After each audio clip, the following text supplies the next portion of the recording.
Welcome to CT Politics Live with Joe and Michelle. I'm Jimmy in for Joe. And I'm Dr. Amy Chai in for Michelle Vitello. We have all the latest headlines affecting Connecticut. Good evening, Dr. Chai. How are we doing today? Great. And it's great to be here again. And once again, I wish all of our partners and the whole team to get well soon. We're rooting for you. The latest word, I believe, is that everybody is on the mend. Oh, that's great news. Great news for us, yes. Not so great news in the world of music today. What happened? Christine McVie passed away today. I wanted to say something meaningful. I've loved Fleetwood Mac's music for 50 years. I saw something on the internet that Ray Charles once said about the importance of music, and I wanted to quote this great man because he said it so beautifully. Music is a moral law. It gives soul to the universe, wings to the wind, flight to the imagination, and charm and gaiety to life and to everything. Mm-hmm. Thank you, Miss McVie, for helping to nurture my soul all these years by making such awesome music. Rest in peace. That was tweeted out by Peter McDevitt.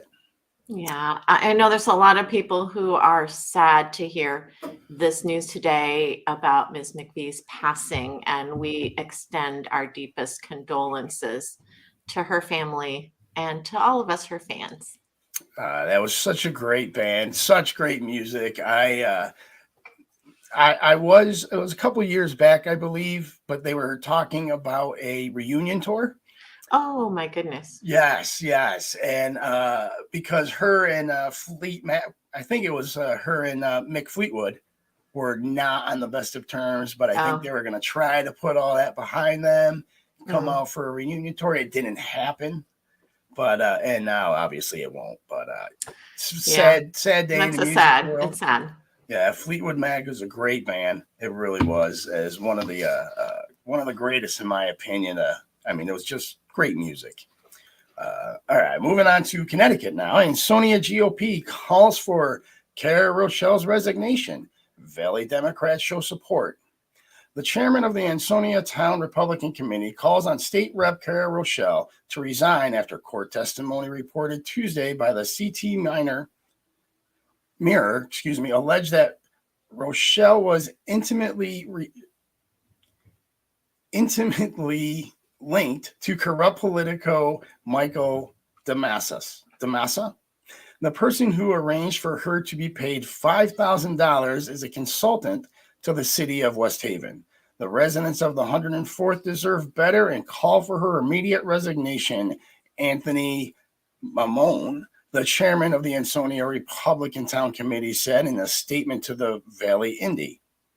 The CT Mirror reported Tuesday that DeMassa testified in court that he slept with Rochelle in addition to helping her do business with the city.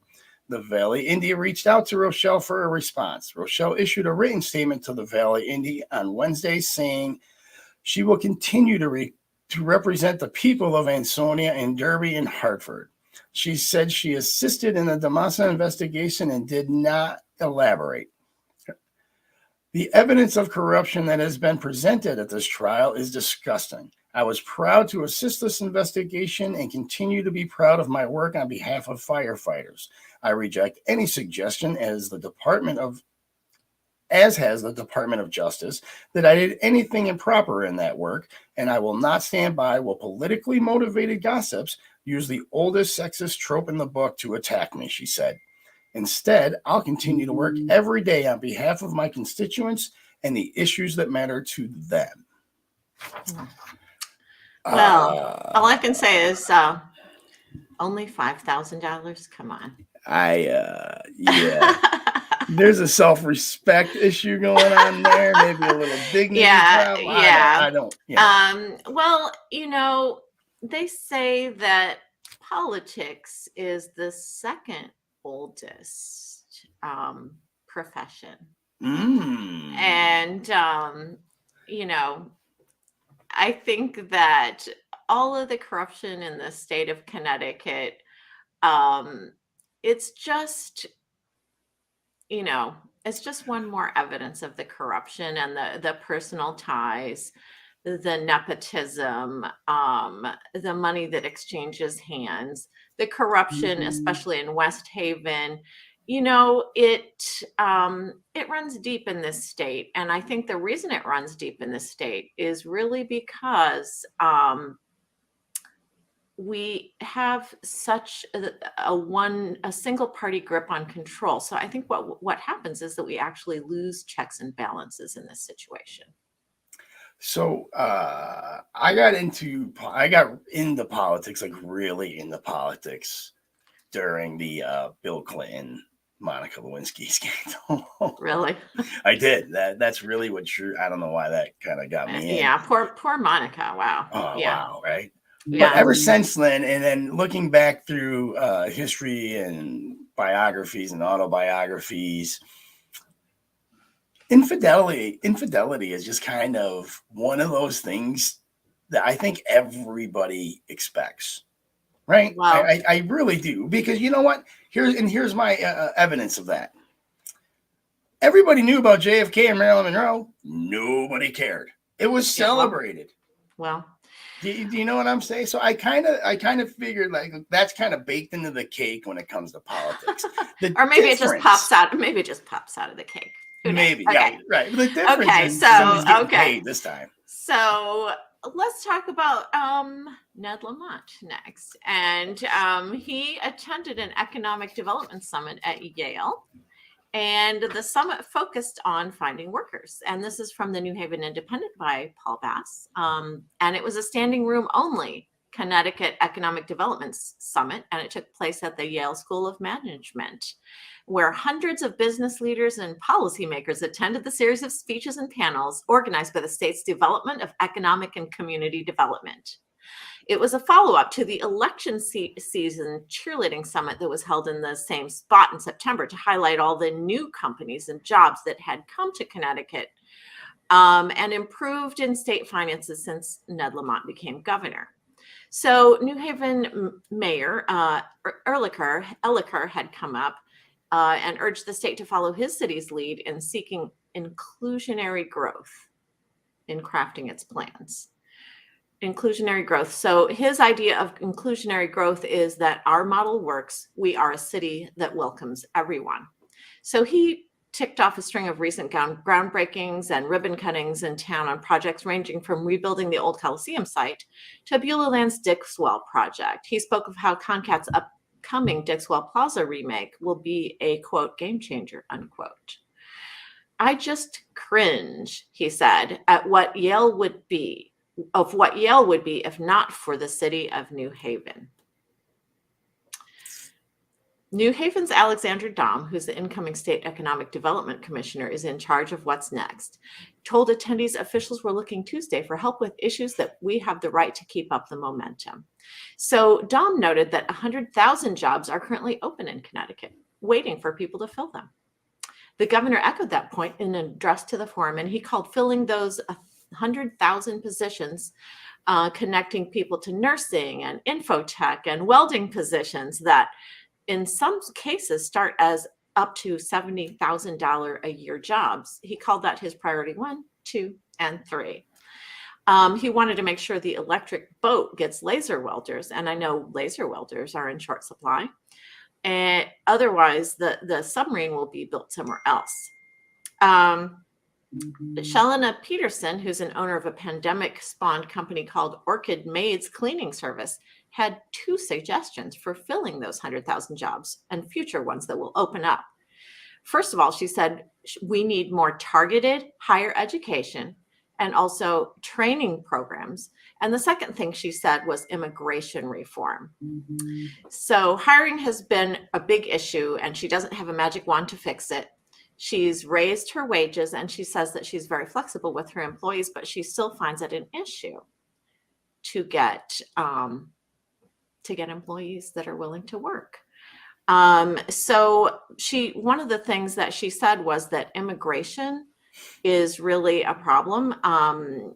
Immigration hurdles for working are a problem. And she says that she's had people that can't legally work in the country. And she said she can't even hire them, even though that they're, quote, hungry to work, unquote. So she was calling for the immigration and work permit situation to be really fixed in New Haven, because otherwise, employers are really looking to fill a huge number of these positions. And so that's the goal, is to get more businesses going in Connecticut, and and get more employees to fill those jobs. I've talked to an executive at the Restaurant Association here in the state of Connecticut, and there's a lot of restaurants out there that were open 7 days a week before, and because of staffing issues and employment issues, they're only open 5. They're losing those 2 days of revenue, which is really hurting. It's really hurting. Right. So that's a whole trickle down. More, if they're open more people are going to go there. More money is spent, more taxes are paid, more money to the. I mean, it's just everything just affects. It's being affected by this labor shortage, or actually, I don't want to call it a labor shortage. There's obviously labor out there, employee shortage. It's an employee shortage, and I feel like one of the causes is education disparities that we have in Connecticut that have been a problem for a long time, where kids are coming up short in places like New Haven and Bridgeport and Hartford. And the other thing that I see as a problem is that there's so many unaddressed problems with addiction and mental health that people really need to see the opportunities out there. And these opportunities are going to really help people to change their life around. But we need to connect the people who need help and they need employment with the jobs that are out there. One real quick story. We're coming up on a break here. When I was a lot younger, and I worked at a fast food joint, we had homeless people coming in there all the time trying to get work. They wanted to work. They didn't care. They just wanted to work. And one of the main boxes on an application is your address. Well, these people are homeless, so they didn't. That's a very, very good point. There's a lot of people who are living in cars out there. Housing instability is another reason why people can't get jobs. And they said, if you can't give us an address, we can't hire you. That's right. And I'm like, these people are trying to better themselves. They're trying to get back, pull themselves up, if you will, by their bootstraps. Yeah. And it's just impossible sometimes for them. It's sad. It truly is. Yeah. So, all right, guys, you are watching CT Politics Live. I am Jimmy J, and that is Dr. Amy Chai. We are coming up on our first break right now. It's a quick one. It's a little quicker, so stick around, and we'll be right back. Want to have your show on CT Politics? If you produce a show on CT political issues or commentary and want to play it to the world, contact us now at ctpolitics.tv. We'd love to have you part of the team.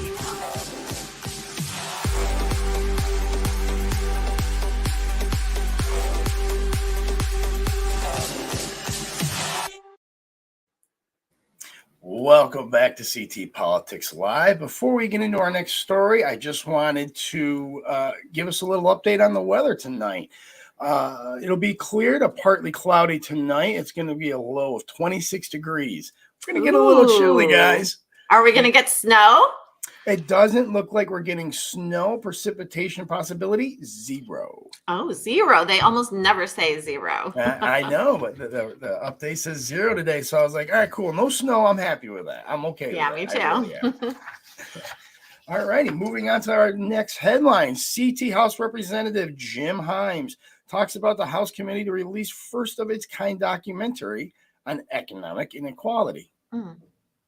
A bipartisan House Select Committee is set to release a first-of-its-kind documentary-style film on economic equality in America, a modern historical record of 3 uniquely American stories that members hope burst the political and partisan bubble around the issues in Washington.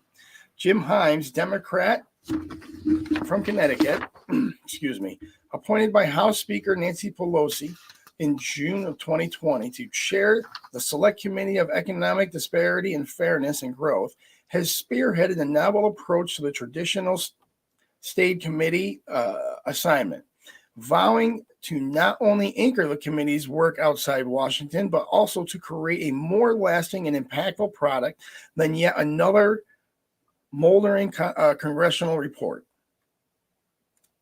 I really wanted to put a huge emphasis on not just producing a stale report, but on getting American stories out there in a very big way, in the service of understanding and moving away from stereotypical thinking, and in the service of reducing polarization, Himes told the Washington Post in an interview. A 30-minute documentary titled Grit and Grace, The Fight for an American Dream, is the first ever produced by the House and will premiere December 13th at the National Archives as part of a field hearing centered around storytelling and the American dream. To do so, Himes had to look outside the halls of the Capitol. He entrusted development and production of the film to senior committee staffer Eric Harris, who over the course of 4 months interviewed nearly 150 people across the country. Harris, a co-creator and senior producer of the project, brought in Emmy Award-winning PBS frontline producer Oscar Guerrera to direct it. Guerrera, Harris, and a crew then narrowed the story down to highlight three of Americans with dramatically divergent experiences with the views of the American dream. The crew embedded with Jeremy Cook, a small business owner living in Augusta, West Virginia, who is a caregiver to his 2 adult sons with nonverbal autism. Alicia Villanueva, a Hayward, California-based Mexican immigrant who launched a company making and selling tamales, and Joseph Graham Jr., a single father in Concord, North Carolina, who secured his bachelor's and master's degree later in life. Okay, so it sounds like Jim Himes here is working on something of a first, which is making a movie. Yeah, I mean, a documentary film about how Americans are suffering in today's economic climate. Makes good TV, I guess. Was there any information about when that was going to be aired? December 13th. Oh, okay. Well, we will definitely keep an eye out for that one. Yeah, where did it say it was going to air? December 13th? I can't remember now. Oh, at the American National Archives. Okay, and it's called Grit and Grace, The Fight for the American Dream. Correct. Yeah, and it's getting harder and harder, I think, for ordinary Americans to fight for the American dream. And I think it's good that legislators are starting to see that. And I would just be interested to know what they intend to do about the income inequality. That is, I think, the more important question rather than I wonder what this movie's going to be like. Right. And when people are being taxed, when tens of billions of dollars are going overseas, when the economy is in shambles, and when our government sort of, seems to follow the lobbyists more than the constituents, I'm just really happy to see them looking at what it's actually like to be an ordinary person, I absolutely agree. I wish that more members of our executive branch would know what it's like to own a business instead of just being in government for 70 years, because maybe somebody's mind would be changed.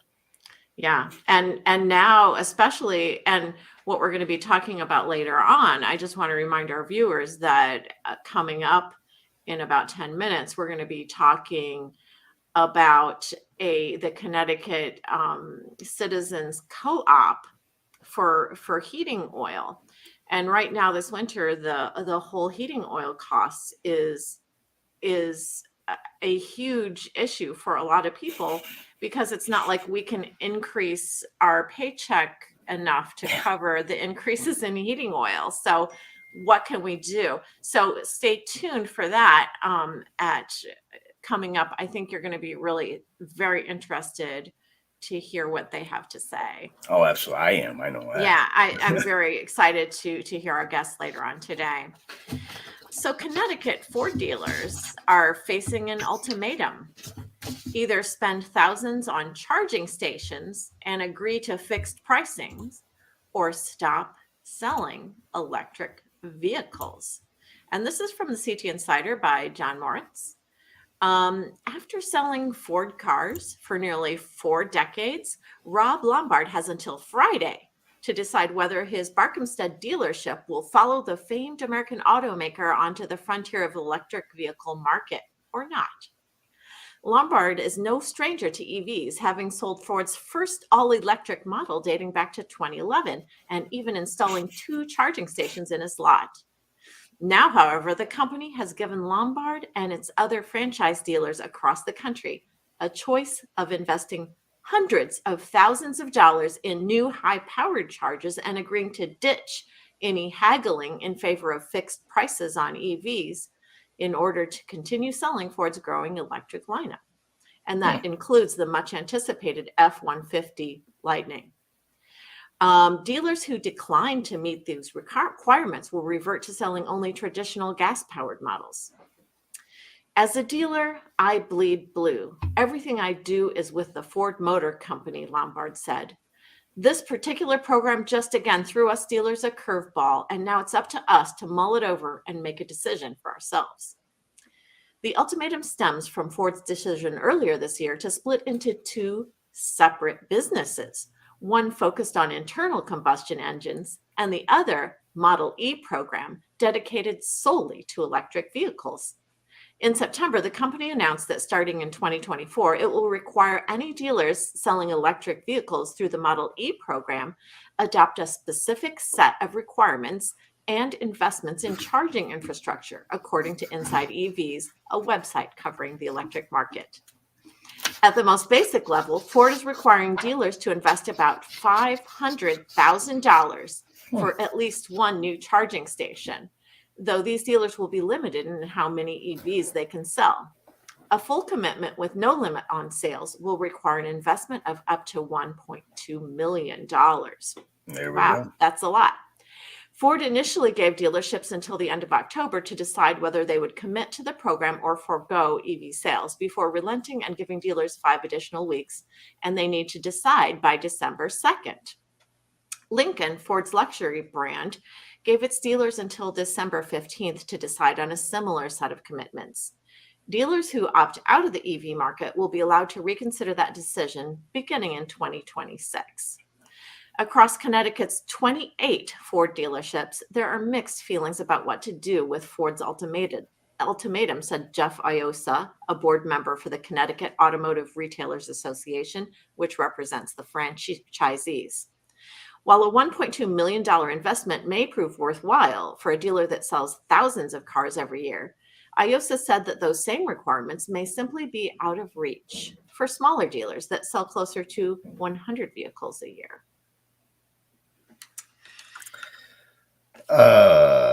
So if they don't invest all this money, they're not going to be allowed to sell electric vehicles. That's the gist of that. That's the gist of it. And $500,000 is the bare minimum that they can invest, $500,000. And I know that, especially because of COVID and then because of the economy, a lot of dealers are not selling as many cars. And as you know, in Connecticut, we have the property tax also on cars. That's right. So people are even more hesitant to purchase new cars. So it's a tough market for those automotive dealers out there already.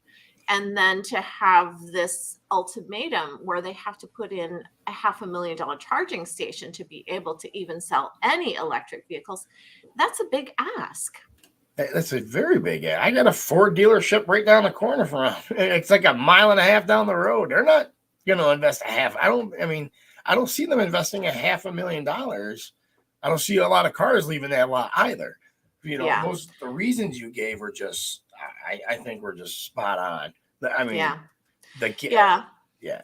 And we don't really have really the infrastructure for the EVs anyway, and especially now with the electric costs going up. And as you know, in Connecticut, electric is run off of natural gas, and natural gas produces methane instead of carbon dioxide. So methane is actually a significantly stronger impact on the greenhouse gas emissions, plus the cobalt strip mining.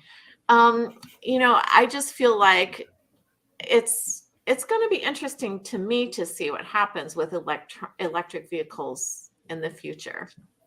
Yeah, I think, and I've said this on my podcast, Divided We Stand, Thursday nights at 8, that electric vehicles are the way of the future, right? Eventually, everybody's going to have an electric vehicle.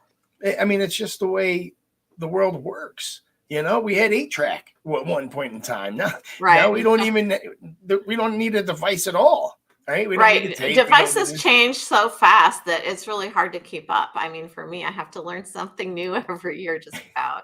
Right. But, eventually everybody will want an electric vehicle. The technology will make it so it's just awesome. It'll make it where it's cheaper.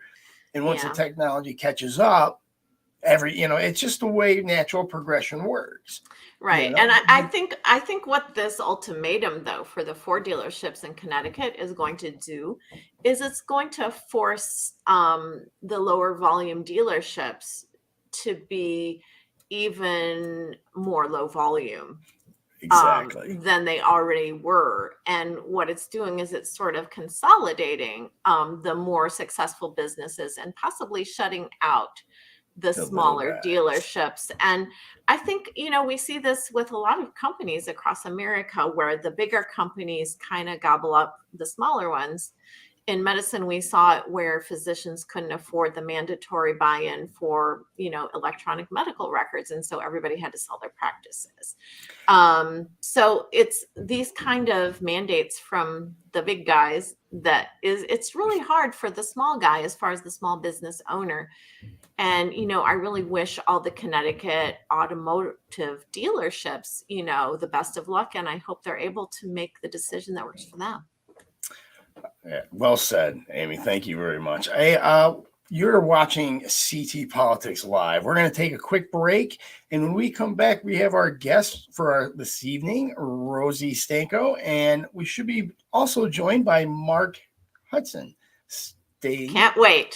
Stay with us.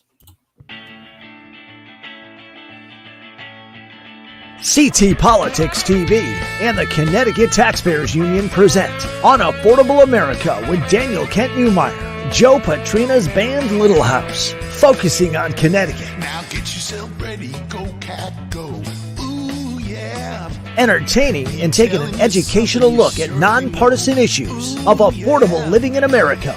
Born in a land where we wave 'em high. All points of view are welcome. And we got blue angels climbing in the sky.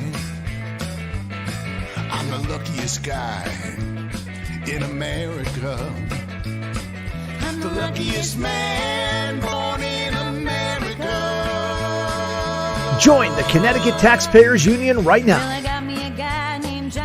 at ctpolitics.tv. Born in America.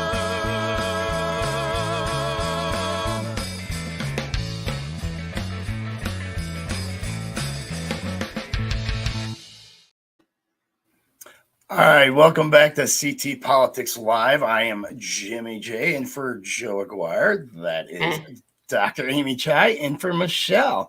So I want to bring on our next guest in a second, and I usually do like a quick intro, but I only want to because I'm really excited about, and I want to bring her on so I can learn something new today.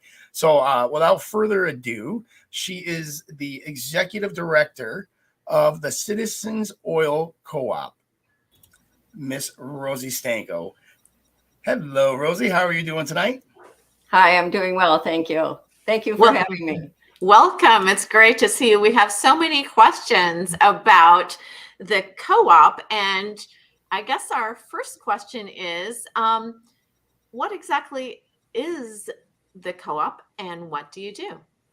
Okay.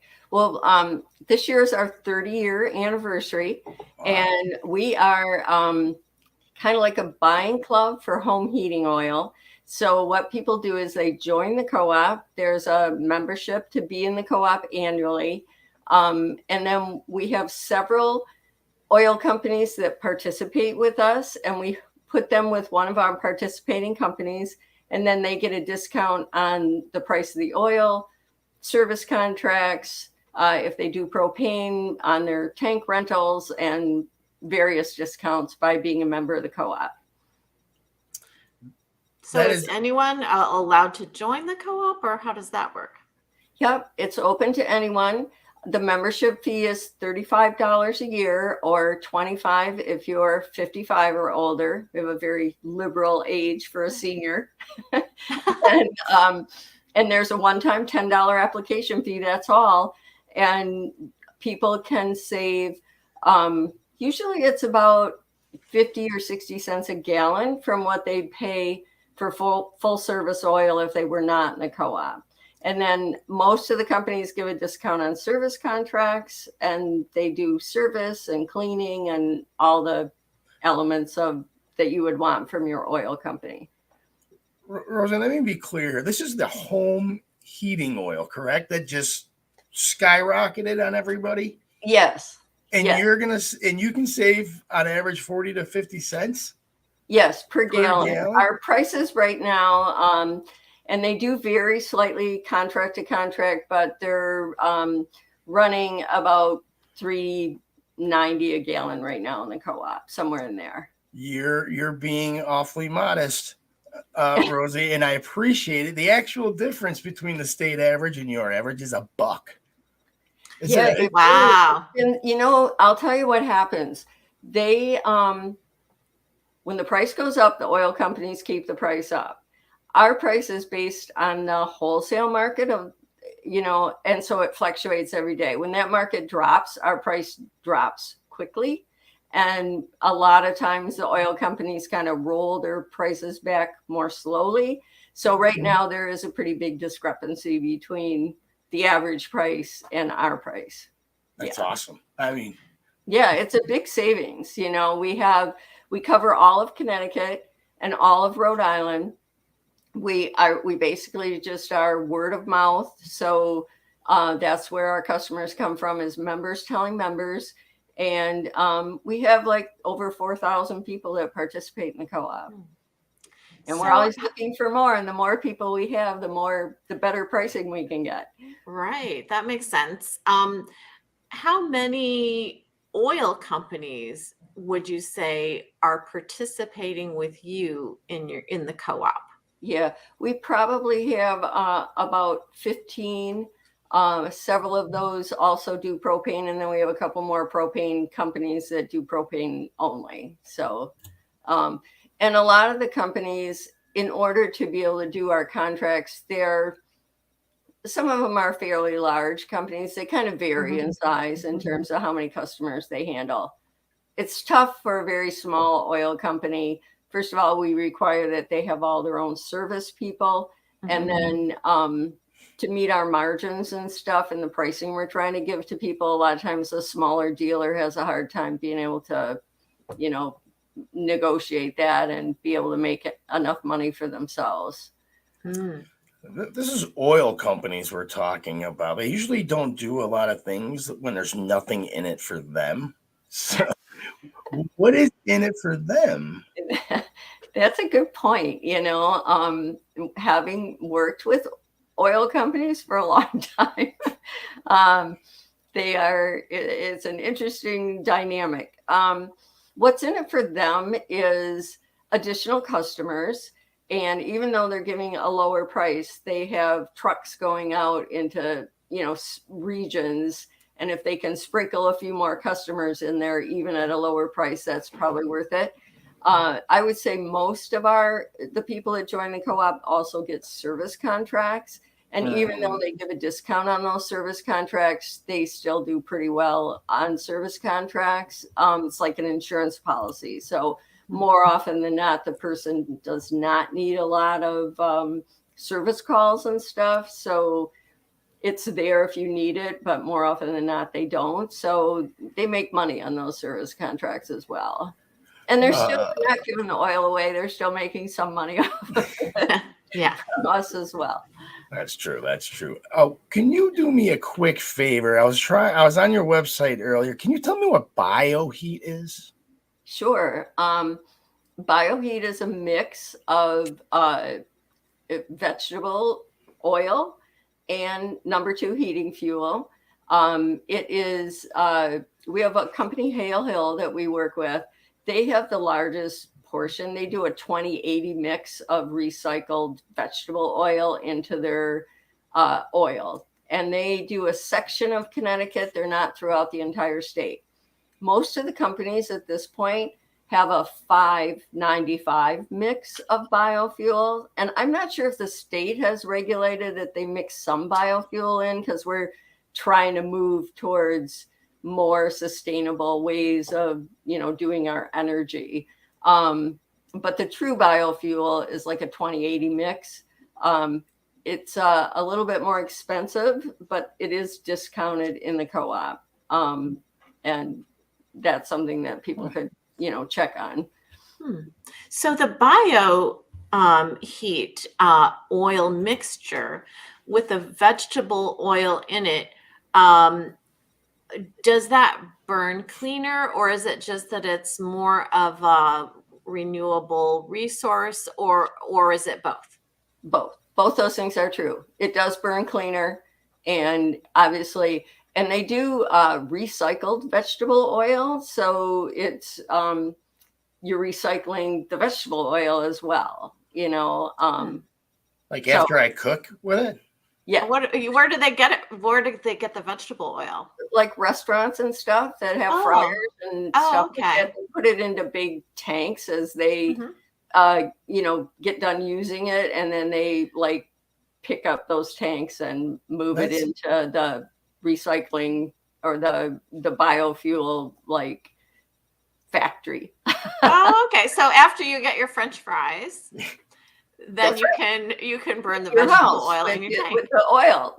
Oh, that's really great. And so as far as like burning cleaner, is it just less CO2, or how does that work? I believe that's right. I think you're putting less CO2 into the atmosphere by using the biofuel. The other thing that we do too is we have other services in the co-op as well. We work with a company to do solar panels.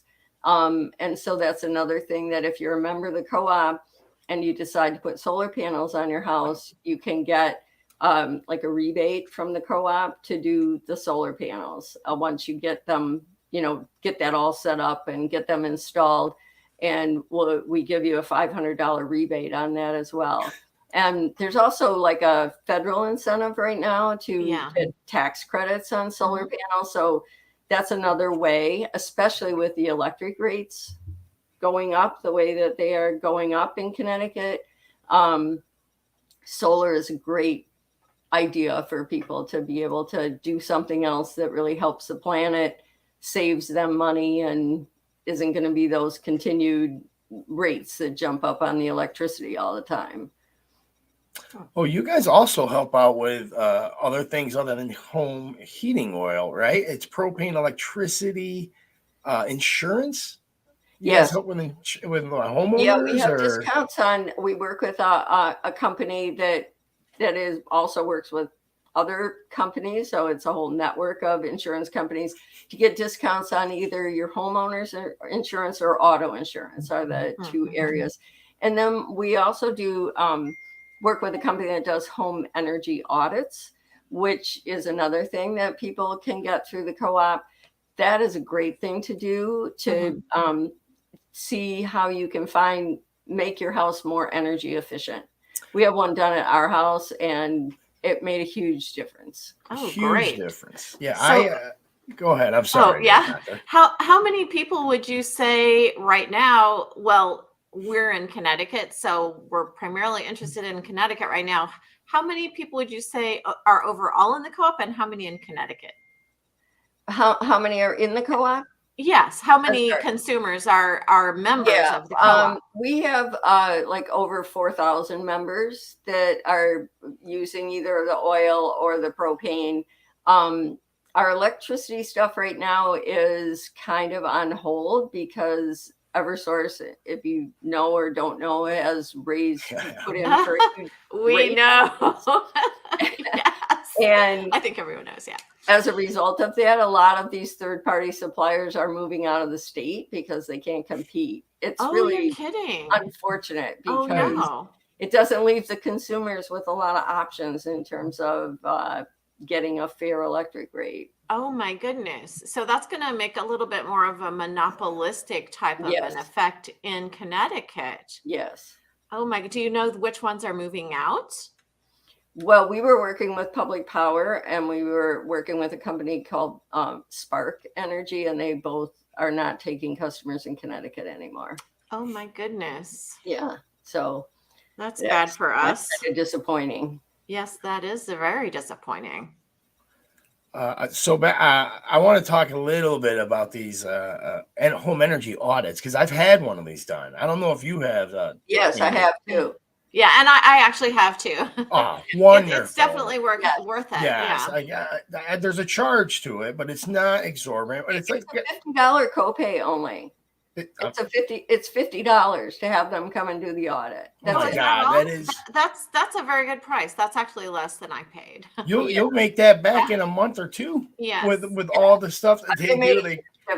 I mean, we live in a pretty old drafty house, and they got rid of all the drafts. It was like, wow, can't feel any air blowing through here, kind of thing. But they did a lot of stuff. They put up weather stripping, and then they advised us on some things, like if you put some insulation in your attic, you'll save a ton of money. Oh yeah. So we did that, and it all gets financed. So I think we pay like $35 a month, like for the insulation, because you get rebates and you get all these deals and stuff doing it through the audit. So it is a great thing to do. Yeah, for sure. Oh, it's not that expensive. Prices of oil being as volatile as they are and as high as we're seeing them right now. Oh my God. Yeah. This is going to be something I think a lot of people are interested in learning more about. But I'm also wondering, like, if there's an energy provider watching right now, what kind of conditions would a oil providing company need to do to be part of this organization? How could they apply? Oh, they could just call us, and I'm happy to, our phone number is 860-561-6011. People can call us. Excuse me. They could email me at rosie@oilcoop.com, and we can talk to them. We do require that they are a full service company, meaning they have their own service technicians, that they're able to do cleanings, that they can provide service 24 hours a day. So there are some things that we do require on their end, but we're happy to talk to other oil companies at this point. But I will say, in most towns in Connecticut, I would say we have 4 or 5 options that a person can choose from, or if we place them with one of the companies and they're unhappy for some reason, they've got other choices within their town. Okay. So could somebody like go onto your website and like find out which companies are working with you in their particular location? Yes. And we don't list them as such. Okay. We have, if they go into the information page, we have a bunch of different companies listed there. We're happy to let people know what the companies are. So if anyone wants to call or send us an email or anything, we're happy to tell them. The thing is, the companies don't really want us to be saying, oh, use such and such Oh. company in the co-op because Yeah. we've got a lot of customers and they're okay with them kind of coming through the back door, but we don't publish who the companies are in that way. So But yeah, I wanted to. We're I- happy to say, if you live in West Hartford, we use these 5 companies there or wherever the person is. Yeah, I wanted to explain to everybody that you use the same companies that everybody else uses. You just get a cooler And if price. someone calls us and they join the co-op and they tell us the company they're with now, we can say if they participate, you can be in the co-op. And you don't have to change companies or anything. You're just going to get your oil for a lower price. And people go, really? Wow. Like, is that true? Do I get Yeah, to a lot do of that? people would be very excited to hear that. For Yeah. $35 a year. For $35 a year. Yeah. Or $25 if you're People make that up an old on their stir. first delivery Yeah, Yeah. absolutely. more often than not. We only got a couple minutes in the teens. Actually, we got some teen minutes going on. So I have 2 more questions for you, if you All don't mind. The Sure. first one is, how did the Citizens Oil Co-op start? And Gosh, this is all right. I'll give you the thumbnail. Back in the 80s, Joe Kennedy from the Kennedy family worked with a bunch of citizen action groups throughout the Northeast when oil was like 79 cents a gallon to help consumers Help save us money with on the 79 high cents. cost of heating oil. This was back in the 80s, okay? And so a lot of these citizen action groups throughout New England set up these oil co-ops within their groups. We, my husband and I both worked there. My husband's Mark. We both worked at CCAG back in the 80s, and they had the co-op and they were going to close it because they only had a very small membership and nobody really wanted to run it. So my husband proposed that we incorporate it, and we took it over in 1992, and we've been doing it ever since. awesome. Rosie, I have to take a 17-second break. Could you hang out with us and we'll talk real quick on the other side? Sure. Awesome. Thank you very much. Everybody hang out with us. We'll be right back. This is the home of the CT Strategist Report with Daniel Kent Newmeyer. Interviews with Connecticut's top leaders, expert political analysis, news, commentary. Gain the insider's perspective. Welcome back to CT Politics Live. I'm Jimmy J. That is Dr. Amy Chai, and we are here with our special guest, Rosie Stanko of the Citizens Oil Co-op. Again, thank you very much for being here. So I only have one more question for you, and then I'm going to turn it over to the good doctor here. How do I become a member? Because that's pretty much what I'm going to do as soon as I hang up the phone with you. I think we all are right now. Website, Yeah. which is oilcoop.com, and it's oilco-op.com. So oilcoop.com. You can click on where it says to join, and there's a very short form to fill out there. So that's one thing. Or you can call us and we can take the information over the phone, or if you have additional questions or you want to know more about any of the things that I've talked about. And our phone number again is 860-561-6011. Okay, so Awesome. it's Cool. I'm gonna do that now, OILCO-OP Yeah, so oil dot co-op. com, That's oilcoop.com. And the phone number again, 860-561-6011. Is that correct? That's correct.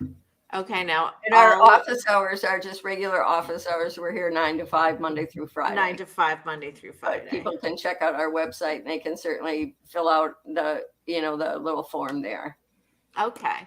Yeah, I'm sure that we have people like looking online right now, I'll bet. Absolutely. Yeah, I think a lot of people haven't heard of this, and it's really great to have you here today to learn more about this. Mm-hmm. And I have some questions actually about how the oil buying and selling actually works. Now I know Connecticut doesn't produce any real energy on its own. We're kind of dependent on importing like natural gas for electricity. We're dependent on importing, oil for our heating oil and everything like that. Um, where are all of our sources coming from? Is that something you're aware of? Much of it is here in the U.S. and also from Canada. The distributors distribute at New Haven Harbor, and then they come up the river also. So some of the companies pick up in Middletown. Some of the distributors even come further than that to like Manchester and the Hartford area. And in the oil, and don't hold me to this exactly, but a lot of it is from us, here in the US. A lot of it is from Canada, actually, which I was sort of surprised to know that, because I don't think about Canada as doing much with oil. Yeah. We get a fair amount from Canada. Since the whole thing has happened with the war and all that in Ukraine, the total amount of oil that we get from Russia is not that large of an amount, quite honestly. I think it's about 5 to 8% of what we use in the country, but we have reserves ourselves, so it isn't where all the oil's like coming from. Some of it, and then there's probably other countries in the Middle East and stuff like that that fill in parts of that as well. So if we're only getting about 8% of our oil from Russia, it seems maybe disproportionate, the amount of price increase that we've been seeing this year, and everyone's blaming it all on Russia. Right. Can you comment on that at all? I will. A couple of things, which was my prediction. I said after the midterms, you're going to see the price of oil drop. We have. It was up to $6, and now it's back down in the $4 range. So, and the oil companies are making record profits right now. It's really obscene, but it is what's happening out in the world. And it's not these little guys in Connecticut that are filling your tanks. It is the next tier up, that owns the companies and are doing the futures and doing the oil and all that kind of stuff. But there are some people that are doing very well in the oil industry at the moment. And it's unfortunate, but I wish there were sort of more regulations around some of that. But I do feel like corporations are getting very rich right now off of oil. Yeah, and then blaming Russia. It's kind of hard sometimes, I think, for us as the consumer to really understand, what the cause of everything is. And we hear one thing, and that might not necessarily be totally the case. Yeah. So I think you really that's true. And I think we are at the mercy of, a lot of these companies and stuff that we don't have a lot of ways to push back or change the ways things are being done, really, Yeah. But yeah, I feel like it's interesting to me. The war is still happening in Ukraine, and the price of oil is down like $2 from where it was. Yeah, so that sort of stands against their narrative that this is all because of the war in Ukraine, doesn't it? Yeah. And they thought people wouldn't notice. And the other thing too, I wish we had better sources of energy that were not burning fossil fuels and stuff. But the reality of it is, people use oil, and it's expensive to change to another system and all that stuff. All we're trying to do is help people save some money in a situation that they're already in. And that's what we try to do. And we're very much advocates on behalf of our members.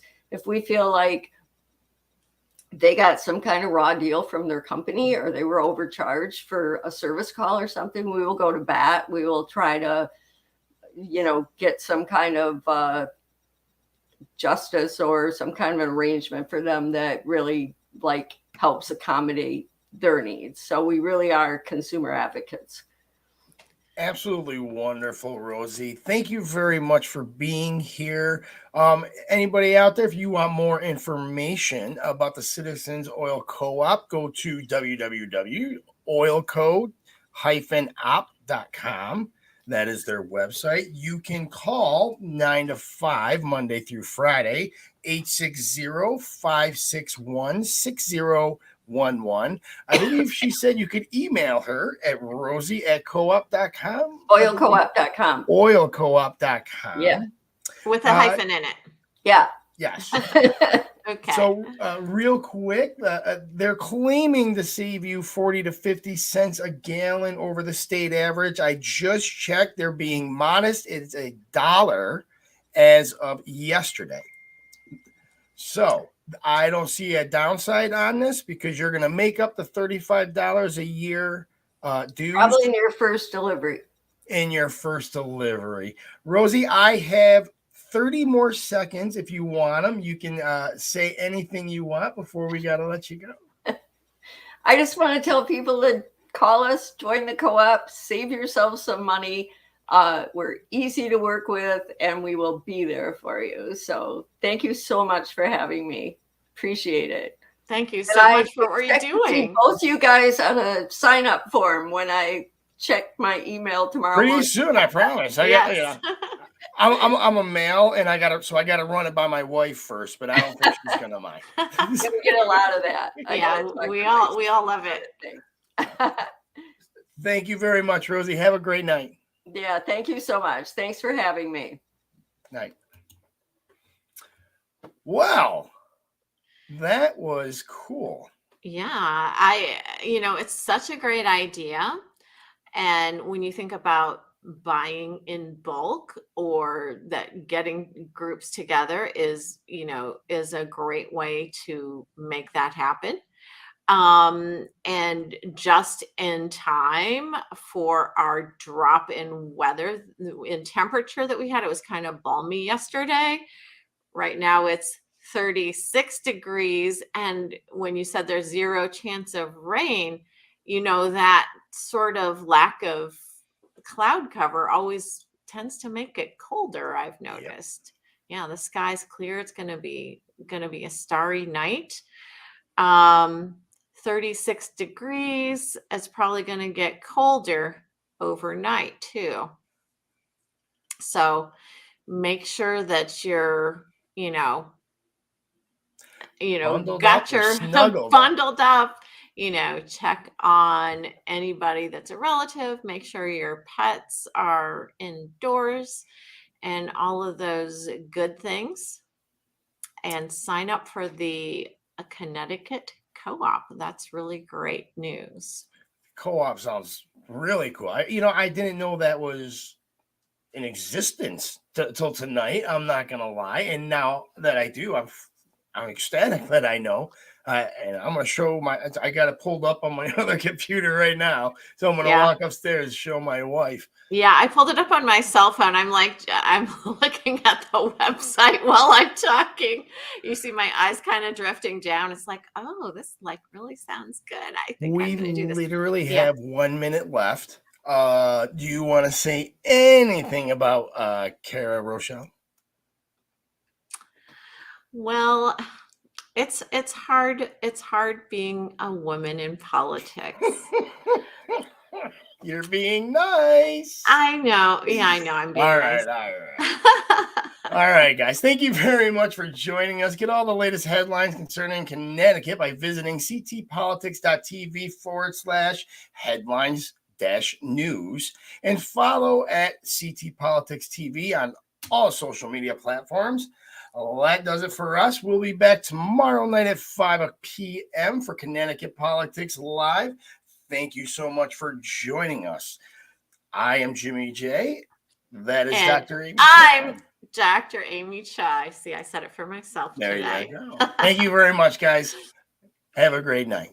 Good night, everybody. CT Politics, we're cutting out the political bull. Yeah, I guess that about sums it up. Join in the fight now. Go to ctpolitics.tv to join the Connecticut Taxpayers Union.